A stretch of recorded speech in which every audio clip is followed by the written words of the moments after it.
शिवाय। स्वस्ति श्री गणेशाय नमः। श्री सरस्वत्यै नमः। श्री गुरुभ्यो नमः। शंभो महेश करुणा मयशूलपाणे गौरीपते पशुपते पशुपापनाशिन्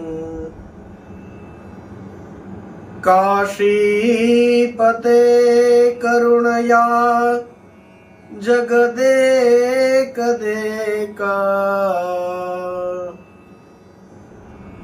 स्त्वं हंसि पासि विदधासि महेश्वरोषि। त्वत्तो जगद्भवदिदे वभव स्मरारे। त्वय्येव गच्छति लयम् रुडविश्वनाथ। त्वय्येव तिष्ठति जगन् जगदेतदीश। लिंगात्मकं हरचराचर विश्वरूपिन्। श्री सोमनाथ महादेव की जय। सद्गुरु भगवान की जय। ओम नमः पार्वती पतये। हर हर महादेव हर।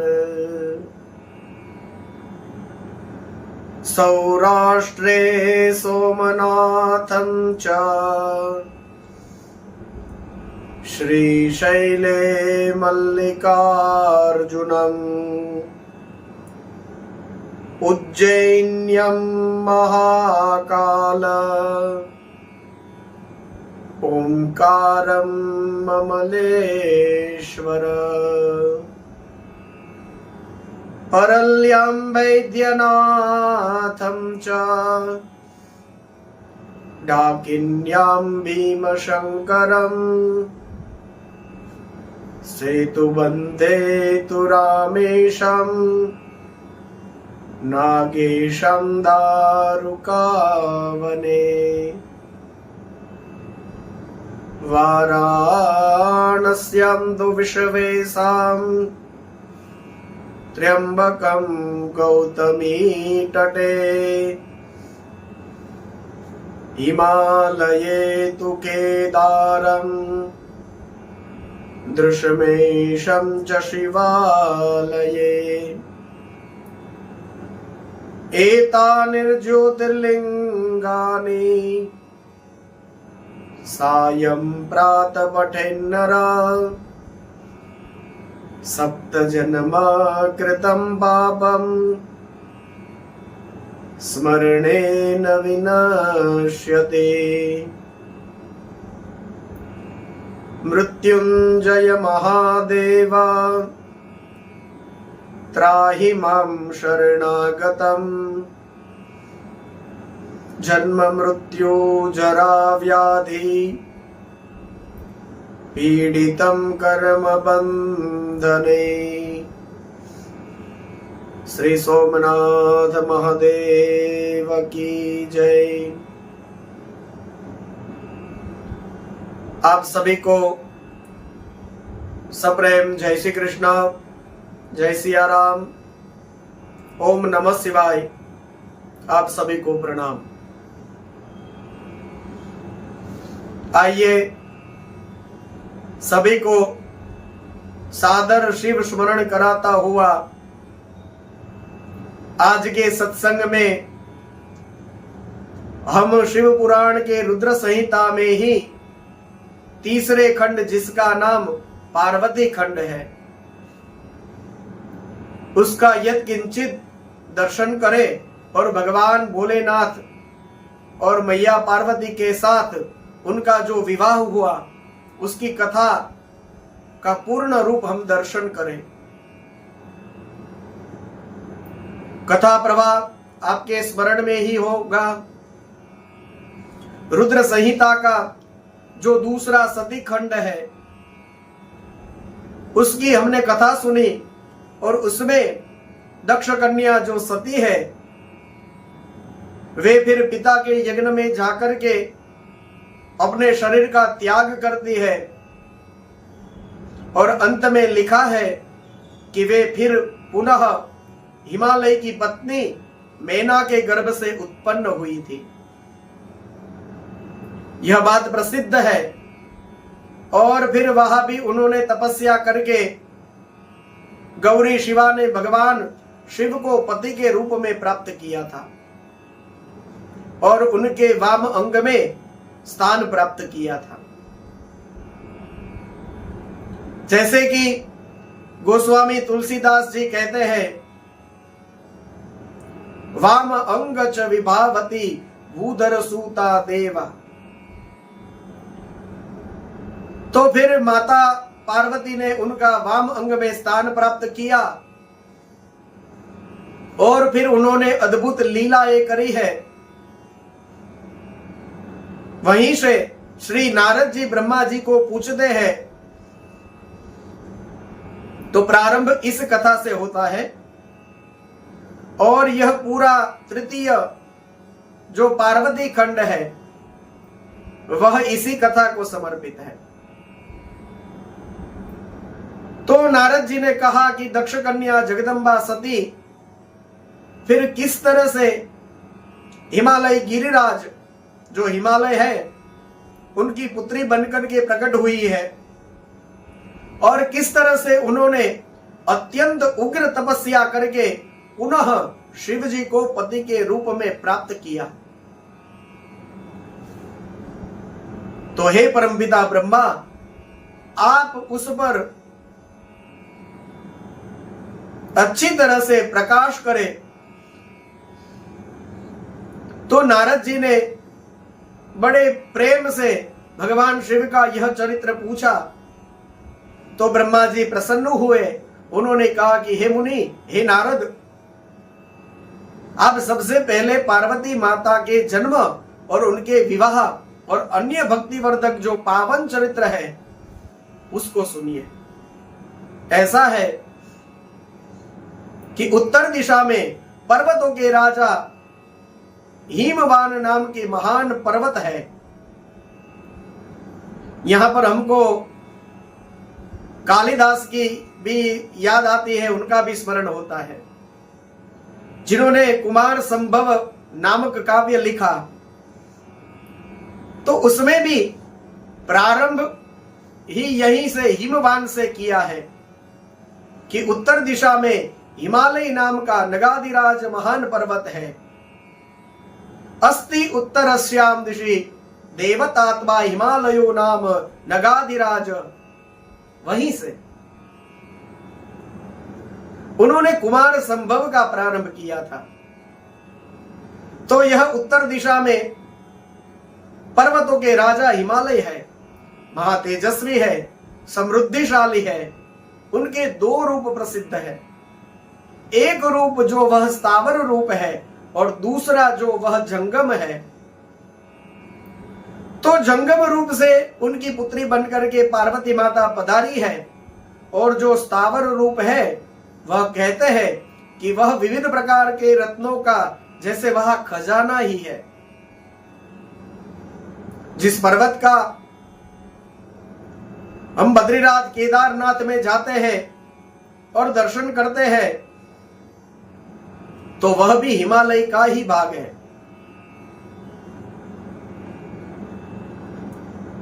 तो हिमालय नाम का पर्वत जैसे भूमंडल को नापने के लिए, कोई नाप लेने के लिए साधन हो, जैसे कोई मानदंड हो, अनेक प्रकार के वृक्षों से व्याप्त है।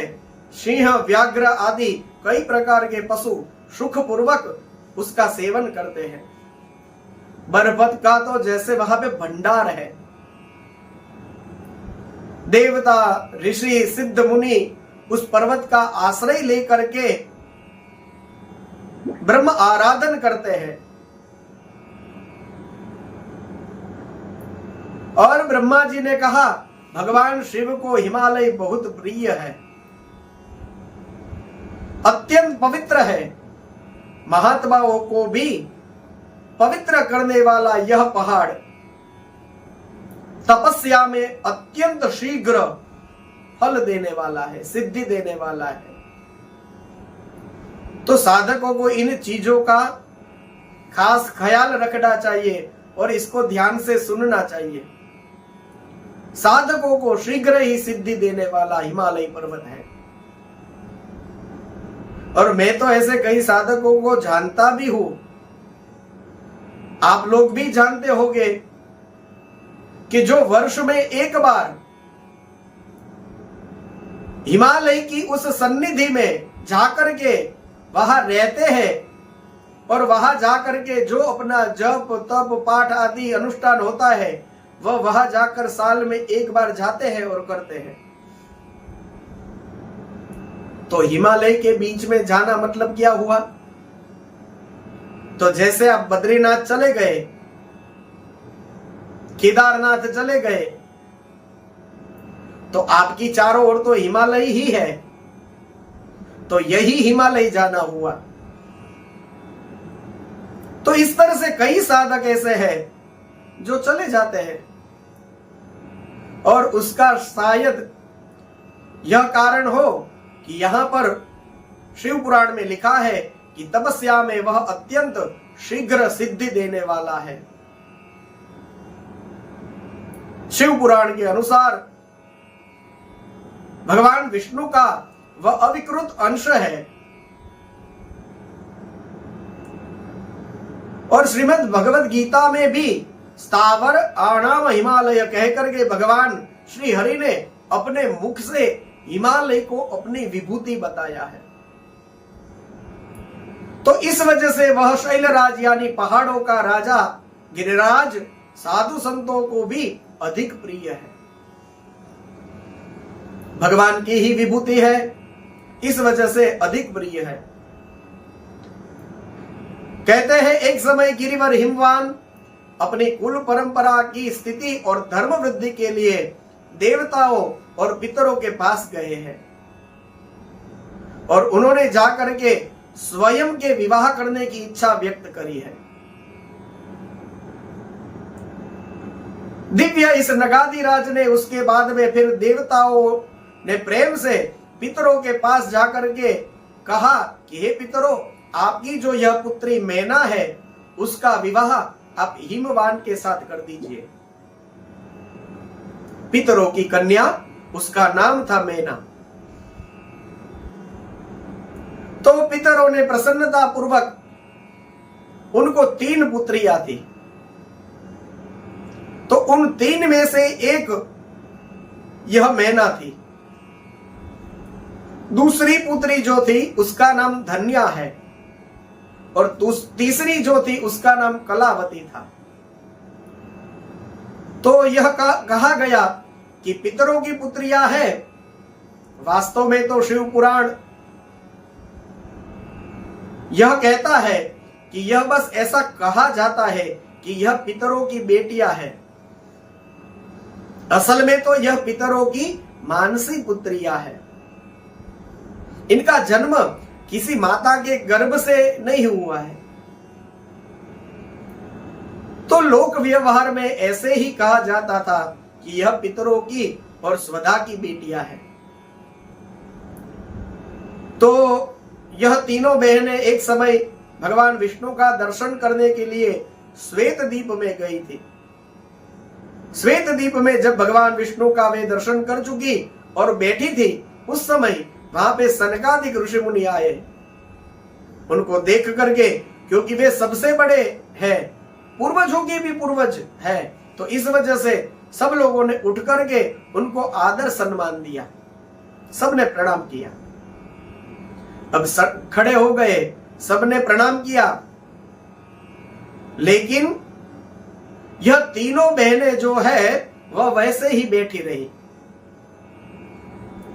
तो उस समय इन सनत कुमारों ने मर्यादा का रक्षण करने के लिए उनको स्वयं को, कोई तो अभिमान नहीं था उनको कि हम आए और ये तीनों क्यों खड़ी नहीं हुई, इस तरह से कुछ नहीं था, लेकिन लोक मर्यादा के रक्षण के हेतु उन्होंने इन तीनों को नर स्त्री बनने का श्राप दिया कि आप तीनों मनुष्य की स्त्रियां बनोगी। अब देखिए, श्राप दिया लेकिन इसने भी कल्याण ही किया। कैसे? तो सनत कुमारों ने उनको श्राप दिया, पर इसमें भी कल्याण है।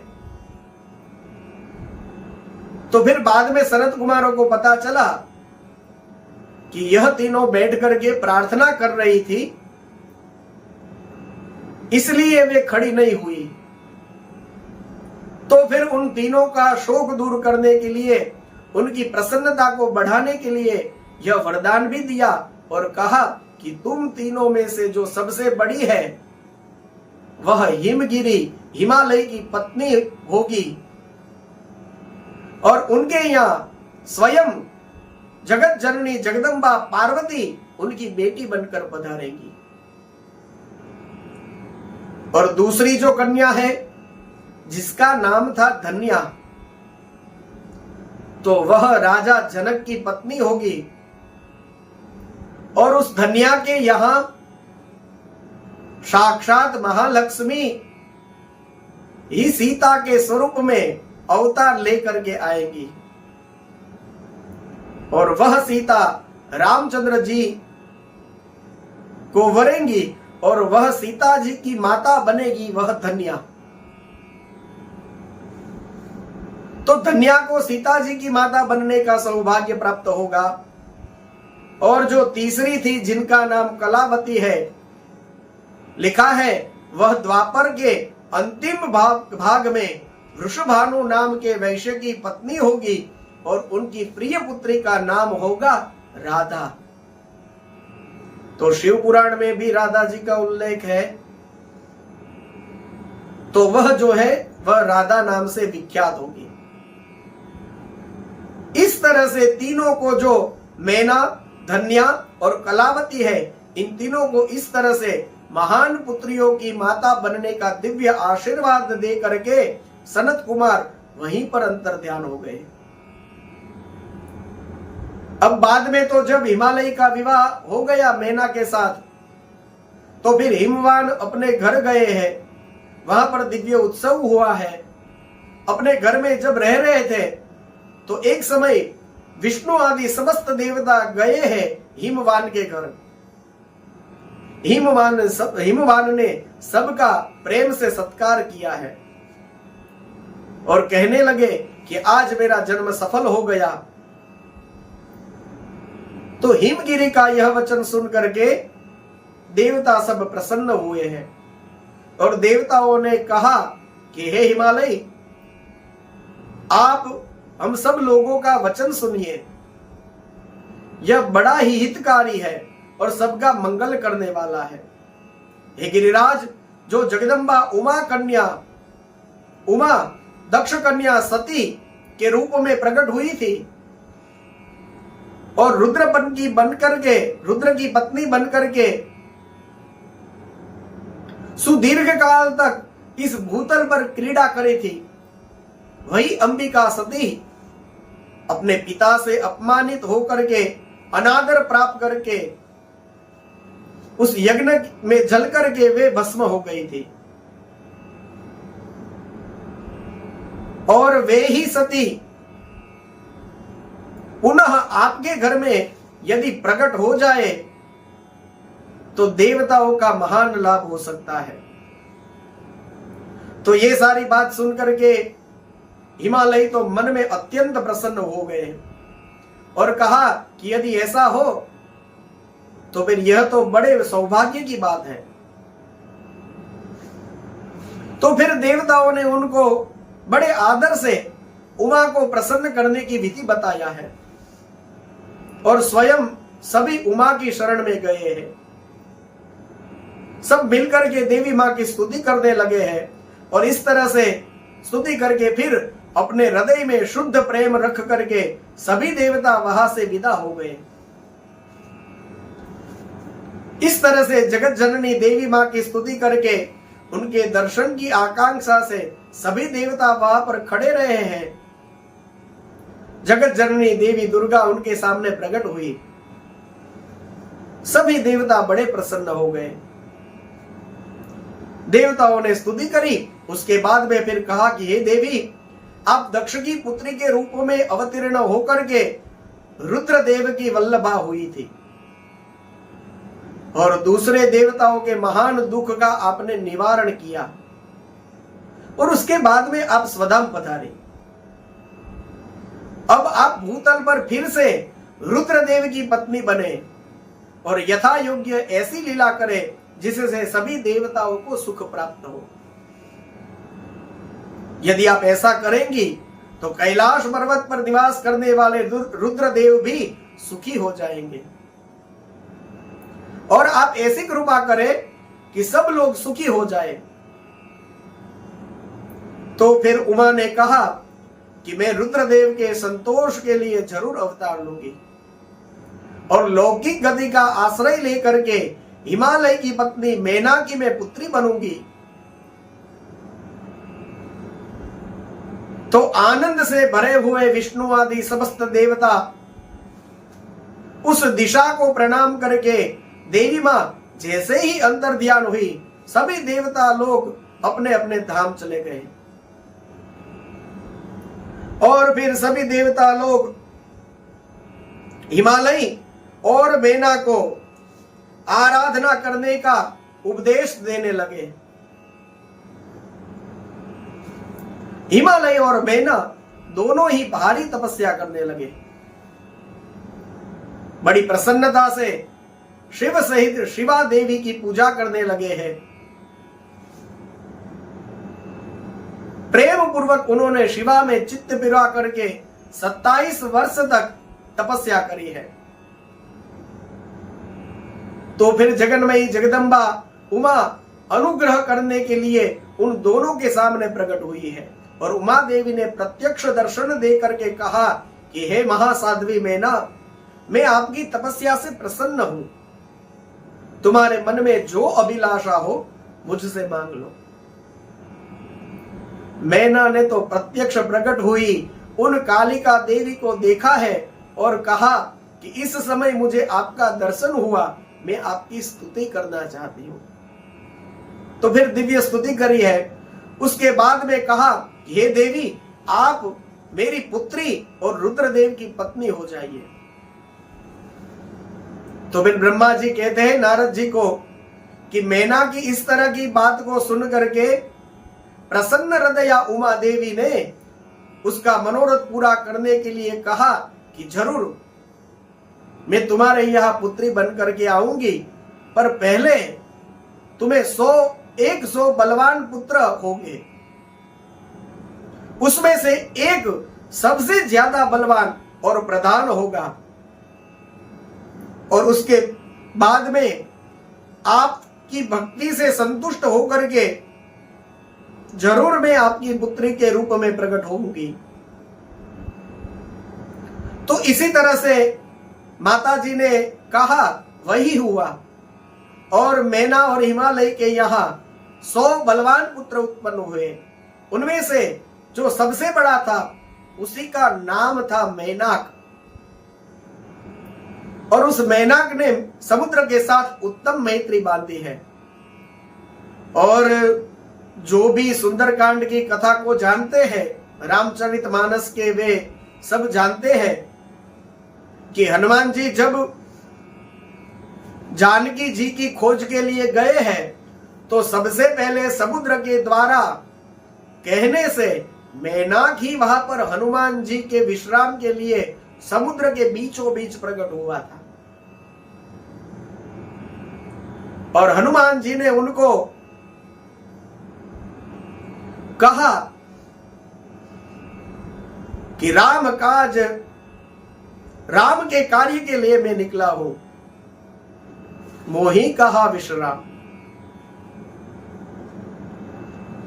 तो हनुमान जी का नाम लेते हैं तो वह भी शिव जी का ही नाम लिया माना जाएगा, क्योंकि वे भी तो रुद्र अवतारी है। तो मेनाक की यहां जो बात आई है तो वह वही मेनाक। तो अब तो देवी मां जिस प्रकार से वरदान देकर के गई है, हिमवान के हृदय में विराजमान करुणा निधान देवी की कृपा से मैना ने सुखदायक गर्भ धारण किया है। जगत की निवास भूता देवी गर्भ में आई तो गिरिप्रिया मैना सदा तेजो मंडल के बीच में स्थित रह करके सुंदर शोभा को प्राप्त हुई। उस समय विष्णु आदि देवता आए, उन्होंने गर्भ में निवास करने वाली देवी मां की स्तुति करी।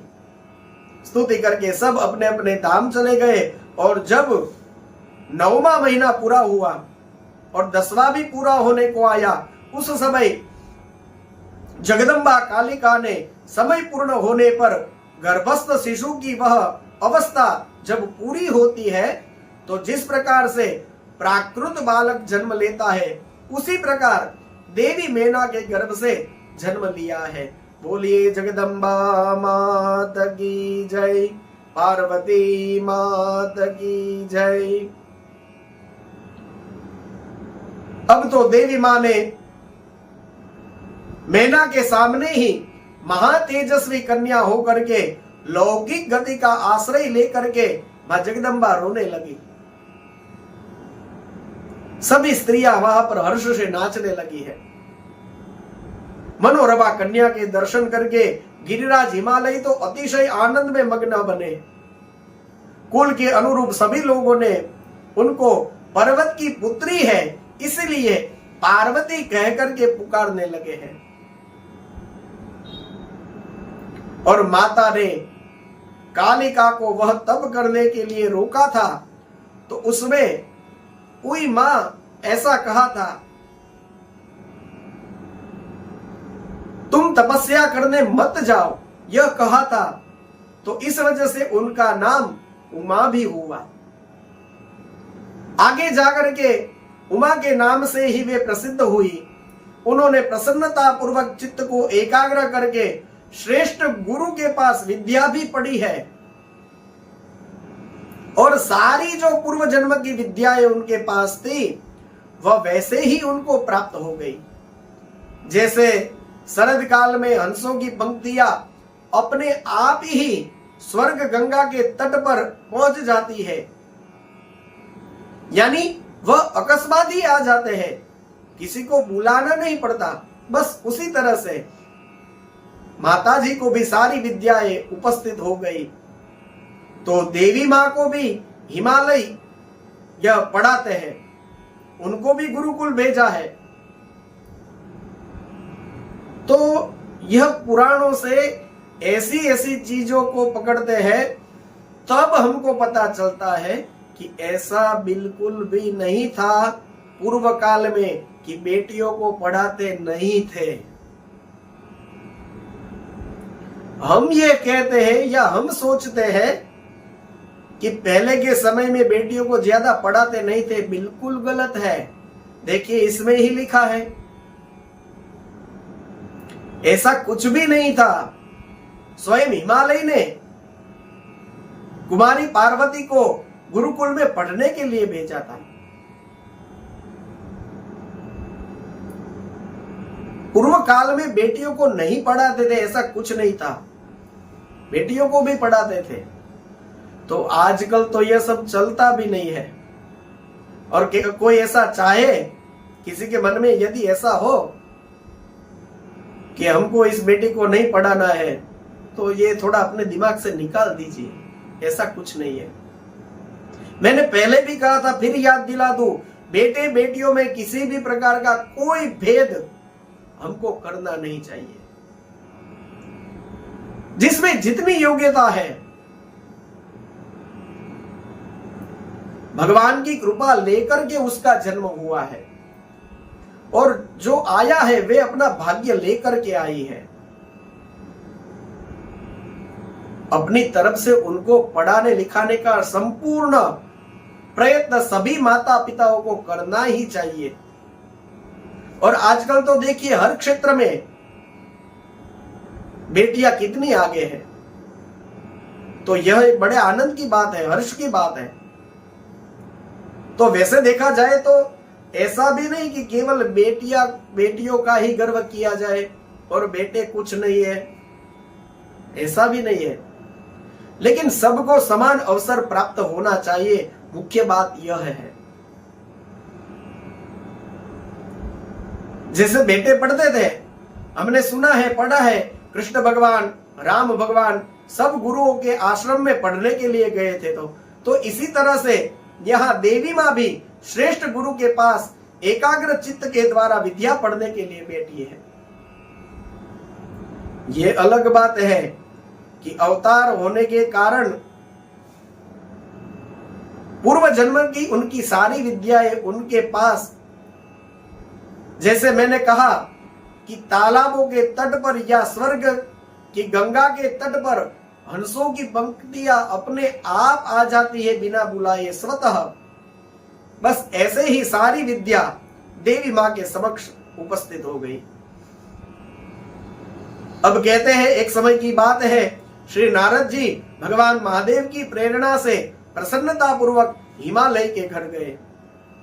हिमालय ने प्रणाम किया है और साथ में पार्वती भी खड़ी है, उनको भी प्रणाम करवाया। और फिर हिमालय ने कहा कि हे नारद ऋषि, यह मेरी कन्या है पार्वती, इनके लक्षणों को बताइए।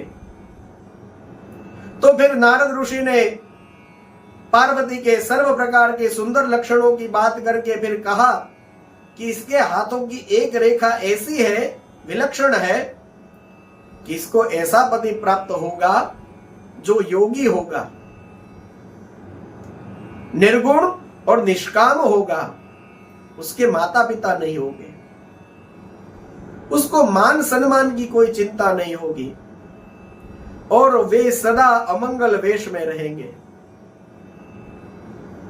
अब नारद जी की इन बात को सुनकर के मैना और हिमाचल दोनों ही अत्यंत दुखी हो गए। लेकिन पार्वती माता तो समझती है कि ऐसा और कोई नहीं है, यह शिव जी ही है। तो वे तो बड़े आनंद में आ गई। तो हिमवान ने फिर नारद जी को कहा कि भाई जो उस रेखा का आपने फल कथन किया है, तो उसको सुनकर के हमको तो बड़ा दुख हुआ है, तो उससे बचने के लिए कोई उपाय है क्या? तो फिर तुरंत नारद जी ने कहा कि यह ब्रह्मा जी की लिपि है, ब्रह्मा जी इसको लिखते हैं, यह कभी भी मिथ्या नहीं होगी। तो इस कन्या का पति तो वैसा ही मिलेगा, इसमें तो कोई शंका नहीं है। लेकिन मैंने जिस वर का निरूपण किया है, यह सारे गुण भगवान महादेव में है। और यह ध्यान रखना चाहिए कि समर्थ पुरुषों में कोई द्वेष भी होता है तो वह उनको दुख नहीं देता। असमर्थ के लिए दुख दुखदायी होता है, समर्थ लोगों के लिए कोई भी दोष दुखदायी नहीं होता। अब आप सूर्य नारायण को ही देख लीजिए, शुभ और अशुभ सब जगह उनका प्रकाश पड़ता है, लेकिन वे पवित्र माने जाते हैं। अग्नि सब कुछ खाता है, लेकिन उसको भी हम पवित्र मानते हैं। और गंगा जी में अच्छा और बुरा सब प्रकार का जल बहता है, लेकिन गंगा जी भी सर्वदा पवित्र ही मानी जाती है। आप शिवा का हाथ शिव के हाथ में सौंप दीजिए। सर्वेश्वर शिव जो है वह सर्व प्रकार के समर्थ है। वे इंद्र के वज्र का भी विनाश कर सकते हैं। ब्रह्मा जी भी उनके अधीन है, सबको सुख देने वाले हैं। आपकी बेटी यदि तपस्या करती है तो वह भगवान महादेव की प्रिय पत्नी हो सकती है। हिमालय ने कहा, महाराज आपने कहा वह सही है, लेकिन शंकर भगवान तो सब कुछ छोड़ करके वहां हिमालय में बैठे हुए हैं, तो अब वे कैसे विवाह करने के लिए तैयार होंगे? और वैसे मैंने तो यह भी सुना है कि पूर्व काल में सती के सामने उन्होंने प्रतिज्ञा करी थी कि हे दक्ष कुमारी, मेरी पत्नी बनाने के लिए मैं तुम्हारे सिवा और किसी को कभी पसंद नहीं करूंगा। अब आप बताओ, उनके साथ उनका जो विवाह हुआ और वह जल करके राख हो गई, अब मेरी बेटी के साथ वे कैसे विवाह करेंगे? तो फिर नारद जी ने कहा कि आप भूले हैं। अरे महाराज, ऐसा है कि वे ही सती माता आपके घर में उत्पन्न हुई है।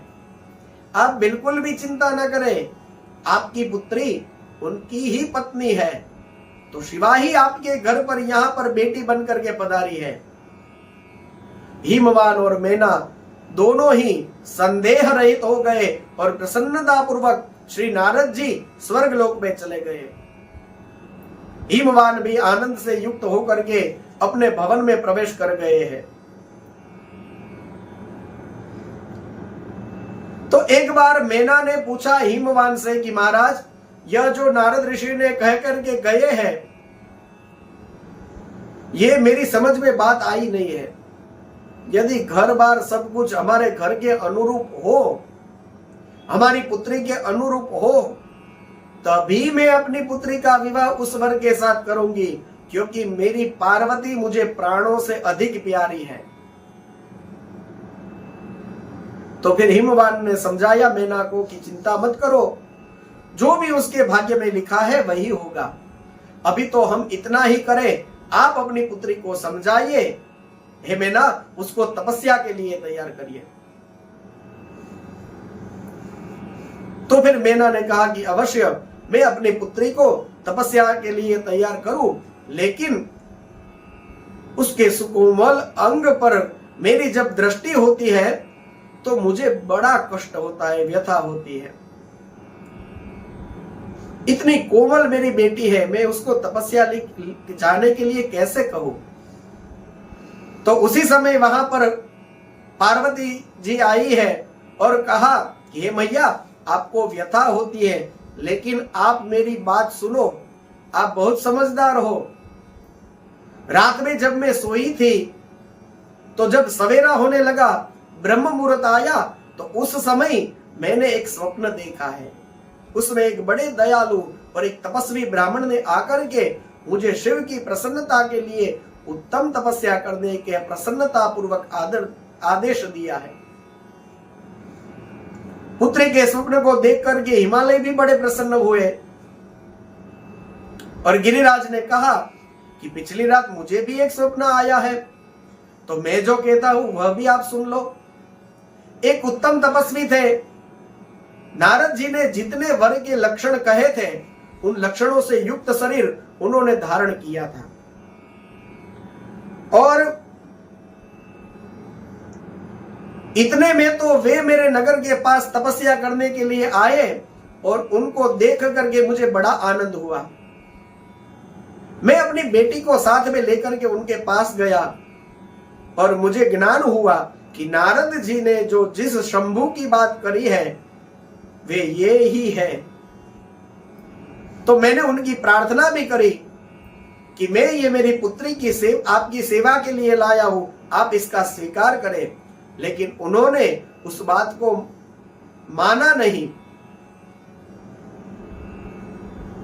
तब तक तो मेरी पुत्री और उनके बीच में सांख्य और वेदांतों के अनुसार एक विवाद हो गया और उसके बाद में फिर उन्होंने आज्ञा दी तो मेरी पुत्री उनकी सेवा में वहीं पर रह गई और भक्ति पूर्वक उनकी सेवा करने लगी। मैंने ऐसा स्वप्न देखा है। तो सब लोग बड़े प्रसन्न हुए हैं और उस स्वप्न को सही होने की राह देखने लगे हैं। ब्रह्मा जी कहते हैं कि हे मुनीश्वर, ऐसा है कि दक्ष यज्ञ से फिर बाद में भगवान महादेव जो है कैलाश पर्वत पर अपने निवास स्थान पर आ गए। दक्ष यज्ञ को उन्होंने अच्छी तरह से परिपूर्ण कराया, सब देवता राजी होकर के चले गए और अब भगवान महेश्वर वे यहां कैलाश में आए और प्रिया के विरह से बड़े दुखी थे। प्राण से भी अधिक प्रिय सती देवी का हृदय से चिंतन करने लगे थे। सती के विरह से दुखित होकर के कहीं भी उनका दर्शन नहीं हुआ। सती माता उनको कहीं नहीं दिख रही थी। तो फिर भगवान शंकर हर जगह भटक करके फिर कैलाश पर्वत पर गए और एक मन को एकाग्र करके एक परमात्मा में ही लगा करके उन्होंने समाधि का अनुभव किया है। समाधि लगा ली और चिरकाल तक सुस्थिर भाव से समाधि में बैठे रहे। असंख्य वर्ष बीत गए। उसके बाद में उन्होंने समाधि छोड़ी। उसी समय भगवान महादेव के ललाट से श्रम जनित पसीने की एक बूंद पृथ्वी के ऊपर गिरी। उस बूंद ने तुरंत ही एक शिशु का, एक बालक का रूप धारण कर लिया। उस बच्चे की 4 भुजाएं थी, शरीर की कांति लाल थी। दिव्य द्युति से दीप्तमान वह शोभायमान बालक अत्यंत दुस्सह तेज से संपन्न था। तो फिर साधारण शिशु की तरह वह रोने लगा। बालक को रोते हुए देख करके पृथ्वी भगवान शंकर से भय प्राप्त करके सुंदर स्त्री का रूप धारण करके वहां प्रकट हुई। पृथ्वी ने सुंदर स्त्री का रूप लिया, वहां पे प्रकट हुई और तुरंत उस रोते सुंदर बालक को उठा करके अपने हृदय से लगा लिया और अपना दूध पिलाने लगी। कहने लगी, यह मेरा बालक है। तो इस तरह से उस स्त्री ने बर्ताव किया। तो महादेव उस चरित्र को देख करके हंस पड़े और कहा कि धरणी यानी हे पृथ्वी, आप धन्य हो। आप इस पुत्र का प्रेम पूर्वक पालन करिए। वैसे तो यह हुआ मेरे श्रम जल से उत्पन्न है, लेकिन फिर भी हे वसुदे, यह प्रियकारी बालक जो है वह आपके ही नाम से, आपके ही पुत्र के रूप में ख्याति होगी पृथ्वी के ऊपर। तो पृथ्वी देवी पुत्र सहित अपने स्थान को चली गई और उनको अत्यंतिक सुख प्राप्त हुआ। तो फिर वही बालक भूमि का पुत्र था, इसलिए भौम के नाम से प्रसिद्ध हुआ। भौम ही मंगल नाम का जो ग्रह है उसके अधिदेवता है। उसके जो देवता है वे भौम है। और फिर वह भौम मंगल काशी चले गए।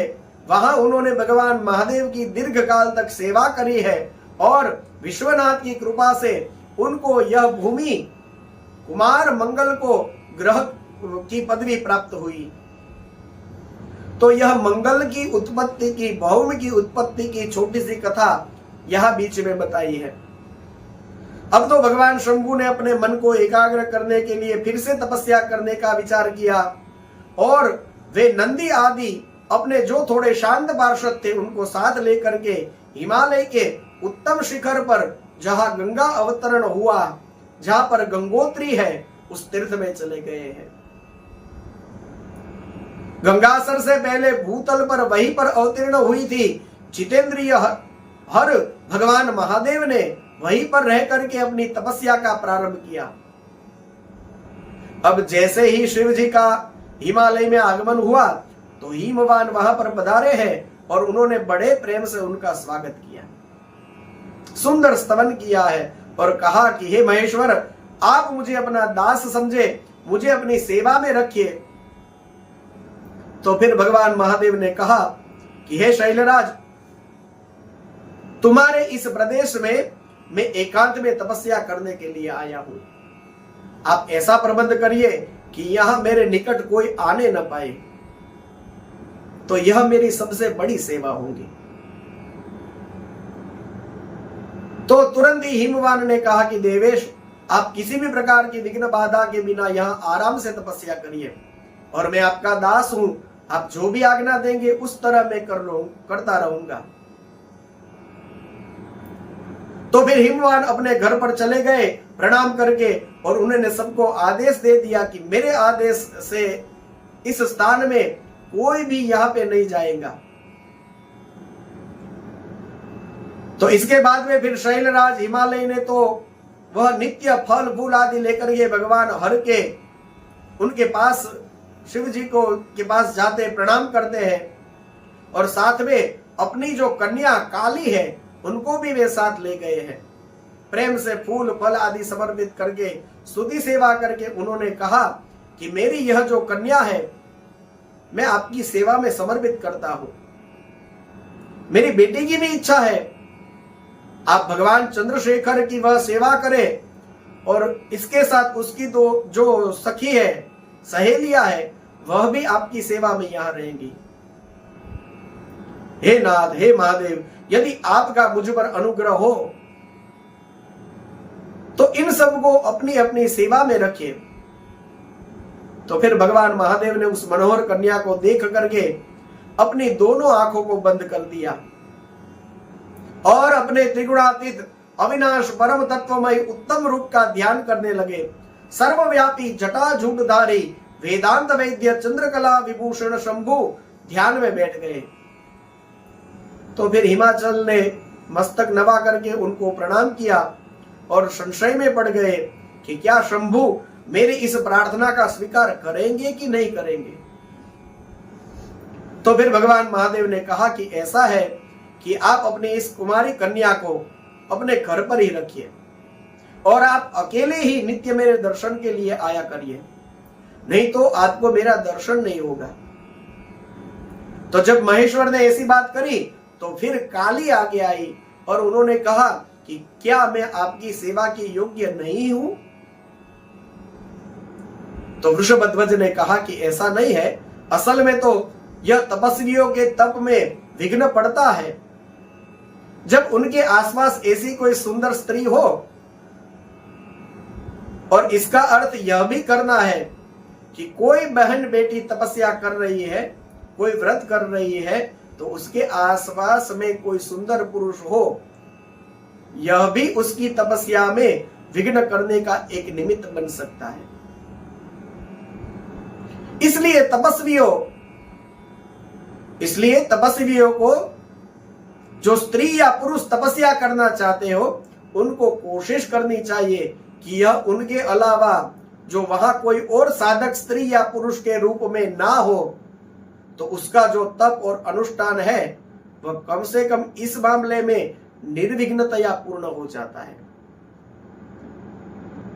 एक बात और बोल दूं, यदि कोई वक्ता, कोई कथा, कोई ऐसे सन्यासी हो जिसको प्रणाम करना हो किसी स्त्री को, तो दूर से ही प्रणाम कर लेना चाहिए। और यदि कोई स्त्री तपस्विनी हो तो उसको किसी पुरुषों ने दूर से ही नमस्कार कर लेने चाहिए, दूर से खड़े होकर के अपने जो भाव है तो दूर से ही उनको नमस्कार करना चाहिए, जिससे सामने वाले की तपस्या भंग नहीं होती, निर्विघ्नतया उनकी तपस्या पूर्ण होती है और उनकी तपस्या में हमारे द्वारा कोई विघ्न नहीं पड़ता।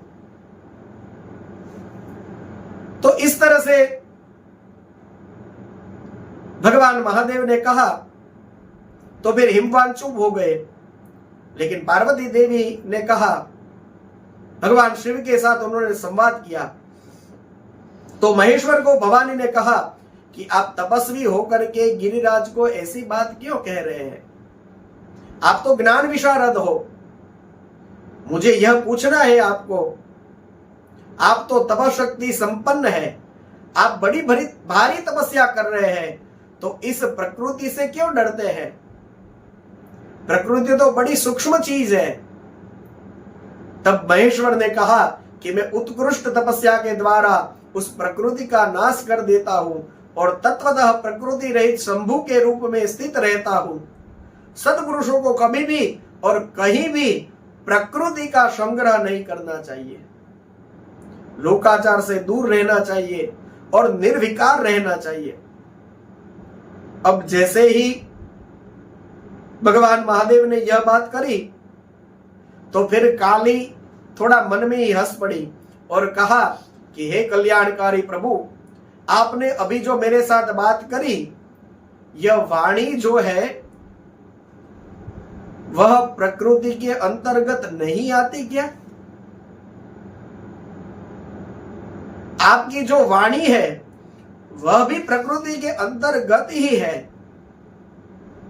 यदि आप प्रकृति से पार हो गए हैं तो फिर प्रकृति की सहायता लेकर के यह जो आप वाणी उच्चारण किया, आपने जो यह बोला है, तो यह क्यों किया?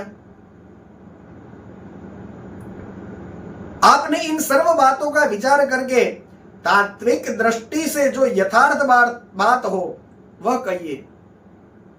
असल में तो यह बात है देवेश्वर कि यह जो कुछ भी हमारे सामने दिखता है वह सब हमेशा ही प्रकृति से बंधा हुआ है।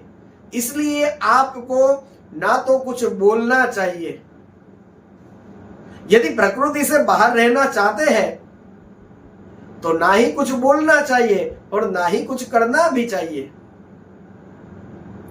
क्योंकि कुछ भी कहना या कुछ भी करना, सर्व व्यवहार जो है वह प्रकृति की ही है। तो जो कुछ भी दिखता है, आप जो कुछ भी सुनते हो, खाते हो, देखते हो, करते हो, यह सब प्रकृति का ही कार्य है। तो इस तरह से पार्वती अम्बा ने जिस तरह से सांख्य शास्त्र अनुसार यह जो वचन कहे हैं और अंत में तो यह भी कह दिया कि यदि आप इन सब से बाह्य हैं, आप प्रकृति आपके वश में है और प्रकृति को आप वश में करने वाले हैं, तो फिर आपको इससे डरने की क्या जरूरत है? यदि मैं आपके आसपास भी हूं तो आपको कोई फर्क नहीं पड़ना चाहिए। तो सांख्य शास्त्र के अनुसार इन वचनों को सुनकर के भगवान शिव वेदांत मत में स्थित हो गए और कहा कि हे सुंदर भाषण करने वाले गिरिजा, आपने सांख्य मत को धारण करके ऐसी बात कही है, तो इसका मतलब आप भी समझती हो कि मैं यहां तपस्या करने के लिए आया हूं और आपसे मुझे तपस्या के भंग होने का कोई भय नहीं है। इतना समझदार कोई साधक आसपास में हो तो फिर वह स्त्री हो कि पुरुष हो, कोई लेना देना नहीं है। आपका ज्ञान और आपकी समझदारी को देख करके फिर आप स्त्री हो कि पुरुष हो, मुझे कोई फर्क नहीं पड़ता। और अपनी उस समझ के द्वारा ही उस अनुष्ठान में सिद्धि प्राप्त हो सकती है। तो शिव जी ने उनको बहुत ही प्रेम से वहां पर रहने के लिए अनुमति दी, लेकिन साथ साथ में भगवान ने यह भी कहा कि आप मेरी सेवा जरूर कर सकते हैं, लेकिन वह सेवा शास्त्र निषिद्ध नहीं होनी चाहिए। भगवान महादेव ने कहा कि हे पर्वतराज, यह आपका स्थान है, अब मैं यहां तपस्या करना चाहता हूं, यदि आप मुझे आज्ञा दे तो। देखिए कितने सरल है भगवान। हिमवान को कह रहे हैं कि यदि आप आज्ञा दे तो मैं यहां तपस्या करूं। हिमवान ने कहा, महाराज मैं इतना तुच्छ नहीं हूं कि आप मेरे पास आज्ञा मांगे, ये जो कुछ भी है वह सब आपका ही है। कह करके हिमवान ने उनको प्रणाम किए। शिव जी ने कहा, अब आप सब लोग अपने अपने घर जाइए। और इसके बाद में फिर नित्य गिरजा भगवान महादेव के दर्शन के लिए आने लगी। कभी तो उनके पिता के साथ में भी हिमवान भी होते थे। अपनी सखियों को साथ लेकर के गिरजा बार बार उनके पास जाने लगी और नंदीश्वर आदि कोई भी उनको रोकता भी नहीं था। भगवान महादेव के चरण का प्रक्षालन करना, उनके शरीर पर मार्जन करना इस तरह से पूजा करती भगवान महादेव अपनी मस्ती में, उनकी अपनी तपस्या में बैठे हैं, अपनी समाधि में है। यह काली सब सेवा करके चली जाए लेकिन महादेव को पता तक न चले। इस तरह से षोडशोपचार पूजा भी देवी मां करती थी, यह वर्णन है। जब महादेव जी ने इस प्रकार काली को अपनी तपस्या में सहायता करती हुई देखा, किसी भी प्रकार का विघ्न नहीं डालते हुए, करते हुए देखा, सेवा करते हुए देखा, तब मन में एक विचार आया कि अभी उनमें एक गर्व का बीज तो जरूर है, इसका जब नाश हो जाएगा तो मैं उसका पानी ग्रहण करूंगा। तो इसी दरम्यान इंद्र आदि सब देवता गए हैं ब्रह्मा जी के पास और आदर पूर्वक ब्रह्मा जी को कहा है, और ब्रह्मा जी की आज्ञा से कामदेव को आदर पूर्वक वहां भेजते हैं और चाहते थे कि काम की प्रेरणा से रुद्र काली के साथ संयोग करें। और इसे करने से, यह सब करने का कारण भी था कि यह सब देवता लोग क्यों कर रहे थे, तो इसका एक कारण था कि तारकासुर प्रकट हुआ था और उस तारकासुर ने बड़ी तपस्या करके उसकी उत्पत्ति हुई। तो इसके बाद में उसने बहुत बड़ी तपस्या करी और वरदान प्राप्ति की ब्रह्मा जी से। उसने और देवताओं, असुर सबको जीत करके वह इंद्र पद पर प्रतिष्ठित हो गया। इसके बाद में सब देवता व्याकुल होकर के ब्रह्मा जी के पास जाते हैं।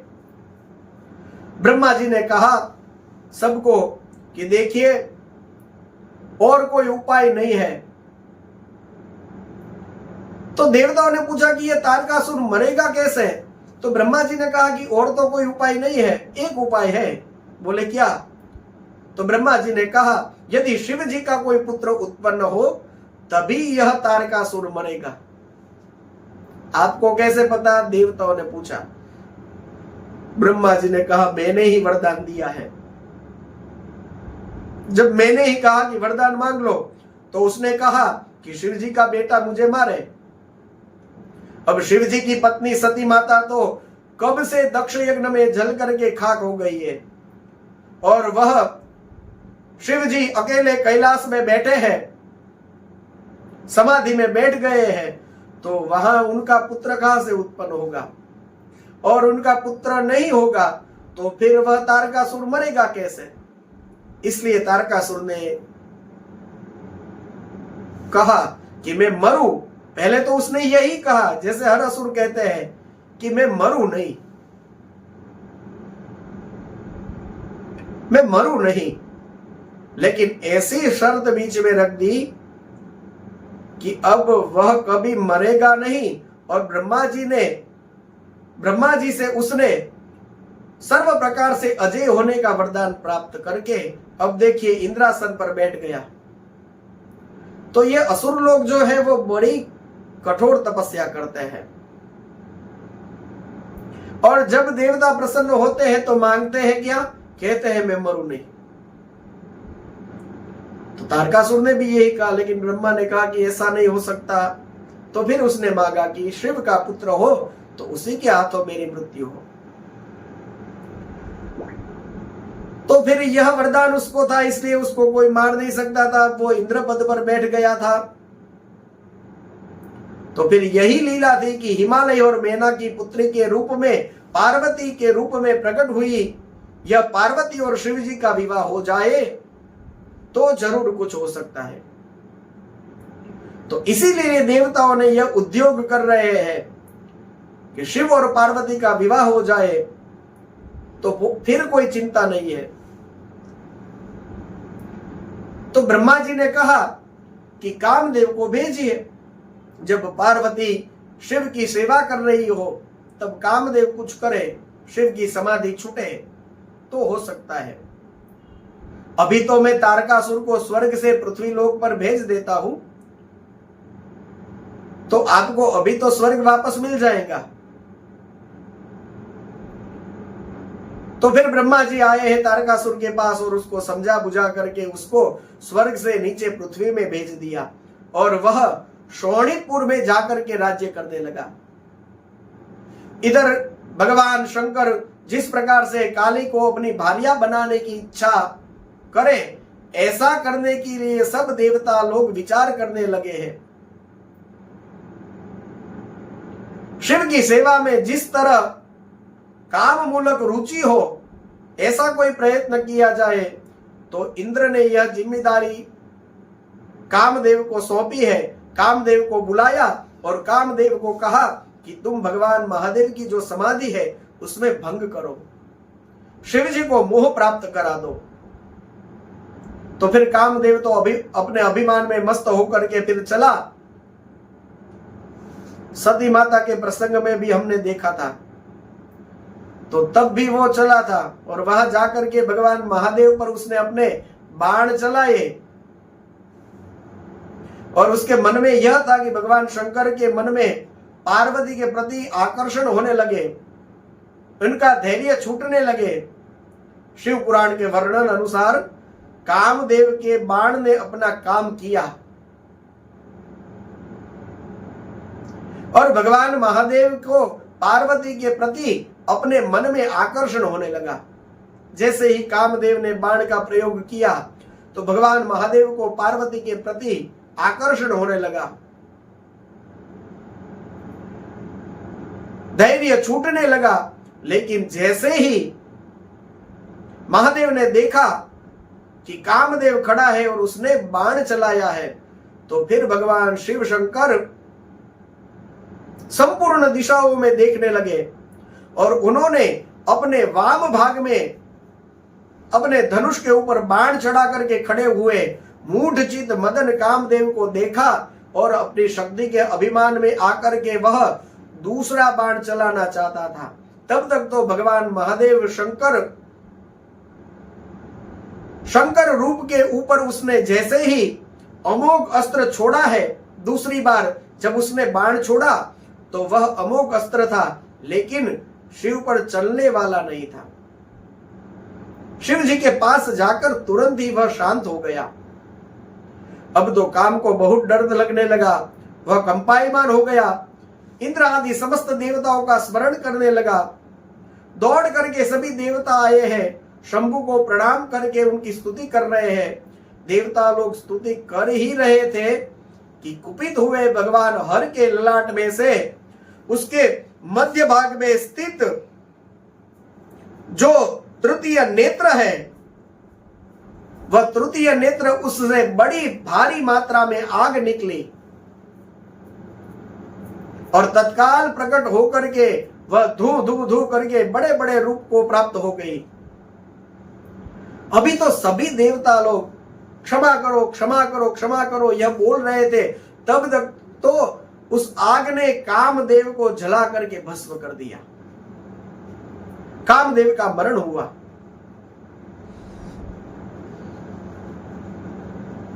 सभी देवता लोग वहां पर जो खड़े थे हाय हाय करने लगे, ये क्या हो गया, इस तरह रोने लगे हैं। पार्वती अम्बा भी वहां पर खड़ी थी, उनको बड़ा दुख हुआ। वे सब सखियों को साथ लेकर के अपने भवन की ओर चली गई और जो कामदेव की पत्नी रति, वह तो बहुत समय तक मूर्छा में रही और बाद में विलाप करने लगी। भगवान महादेव के पास जाकर के उनके चरणों में लौट गई है, आपने मेरे पति को मार दिया। लेकिन शंकर भगवान तो दयालु है, उसका शोक दूर करने के लिए भगवान महादेव ने कहा कि देखिए, अब क्रोध के कारण जो हो गया सो हो गया, लेकिन अभी जो कामदेव है उसको मैं फिर से जीवित कर देता हूं। उसका अंग नहीं होगा, इसलिए उसको अनंग कहा जाएगा। तो कामदेव बिना अंग के ही सृष्टि के यह आगे बढ़ाने का जो काम है वह नर और नारियों के द्वारा करते रहते हैं। जब द्वापर युग आएगा तो उस समय श्री कृष्ण और रुक्मिणी का जो प्रथम पुत्र होगा प्रद्युम्न, वही कामदेव के रूप में होगा। उसका जन्म होते ही शंबरासुर उसको हर के ले जाएगा और शंबर उस शिशु को समुद्र में डाल देगा। आदि जो भी प्रद्युम्न जी महाराज की कथाएं हैं वह बताइए। रति को वरदान दे करके उस शबरासुर के नगर में भेज दिया है भगवान महादेव ने। रति वहां पर गई है और रुद्रदेव ने जो समय बताया है उसकी प्रतीक्षा करते लगी है। यहां पर वह जो भगवान महादेव की आंख से निकला हुआ जो अग्नि था वह तो चारों ओर फैलने लगा और सृष्टि को वह निगलने लगा, सब कुछ जल के राख हो जाएगा। तो उस समय ब्रह्मा जी ने उसको पकड़ा है और उस अग्नि को स्तंभित किया है। उस अग्नि को ब्रह्मा जी ने घोड़े के रूप में परिणित कर दिया है। तो उस घोड़े के शरीर वाले उस अग्नि को लेकर के ब्रह्मा जी वहां पर लोकहित करने की कामना से समुद्र के तट पर गए हैं। सागर बाहर आया, उसने सर्वेश्वर ब्रह्मा को प्रणाम किया और कहा कि आपका यहां आने का प्रयोजन क्या है। तो फिर ब्रह्मा जी ने कहा कि इस भगवान शंकर के क्रोध रूपी घोड़े के रूप में रहते हुए इस अग्नि को आप अपने अंदर धारण करते रहिए और जब तक प्रलय का समय नहीं आ जाता तब तक इसको आप यहीं पर रखिए। तो फिर ब्रह्मा जी ने कहा तो समुद्र ने उसको स्वीकार कर लिया। इसके बाद में मदन दहन हुआ।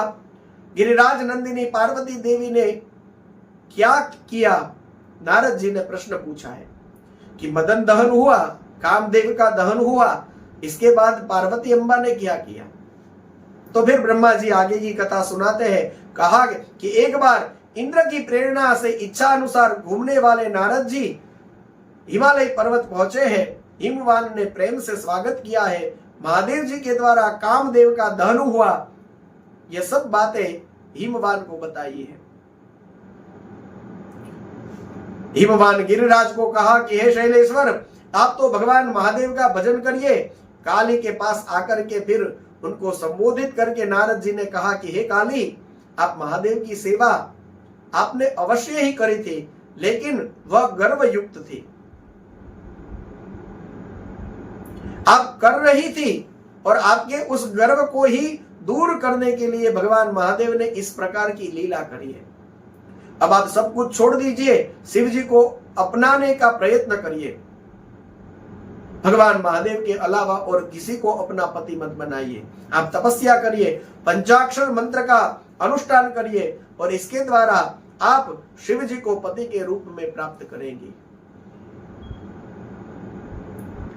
तो नारद जी ने कहा कि आप पंचाक्षर मंत्र का जप करिए, ओम नमः शिवाय। तो इससे आपको भगवान शिव पति के रूप में प्राप्त होगे। अब नारद जी जब दीक्षा दे, उन्होंने ही मंत्र दिया कि यह पंचाक्षर मंत्र की आप तपस्या करें। तो जब नारद जी कोई मंत्र दे तो कोई फेल कैसे हो सकता है? क्योंकि उनका नाम ही है नारद, कभी रद्द होते ही नहीं, फेल होते ही नहीं। जिन जिन को नारद जी ने मंत्र दिया है उनको भगवान मिले हैं। देखिए वो ध्रुव जी, भागवत की कथा में आता है, वन में जा रहे थे, नारद जी मिल गए और द्वादशाक्षरी मंत्र ओम नमो भगवते वासुदेवाय दिया और ध्रुव जी ने उसकी तपस्या करी, उनको भी भगवान मिले। तो यह पार्वती अम्बा को ओम नमः शिवाय यह पंचाक्षर मंत्र दिया है और कहा कि इस मंत्र से आप तपस्या करिए तो फिर आपको भगवान महादेव पति के रूप में प्राप्त होंगे। तो इस तरह से यह विधान हमने सुना। देवी पार्वती तपस्या करके भगवान महादेव को पति के रूप में प्राप्त करे और भगवान शिव और पार्वती का विवाह हो। यह कथा हम फिर आगे देखेंगे। आज की कथा को, आज के सत्संग को हम यही विराम देते हैं। आइए कुछ घड़ी भगवान शिव का नाम ले लें। ओम नमः शिवाय, ओम नमः शिवाय, हर हर भोले नमः शिवाय, ओम नमः शिवाय, ओम नमः शिवाय। हर हर भोले नमः शिवाय। गंगाधराय शिव गंगाधराय। हर हर भोले नमः शिवाय। गंगाधराय शिव गंगाधराय। हर हर भोले नमः शिवाय। ओम नमः शिवाय। ओम नमः शिवाय। हर हर भोले नमः शिवाय। ओम नमः शिवाय। ओम नमः शिवाय। हर हर भोले नमः शिवाय। श्री सोमनाथ महादेव की जय। सद्गुरु भगवान की जय। ओम नमः पार्वती पतये। हर हर महादेव हर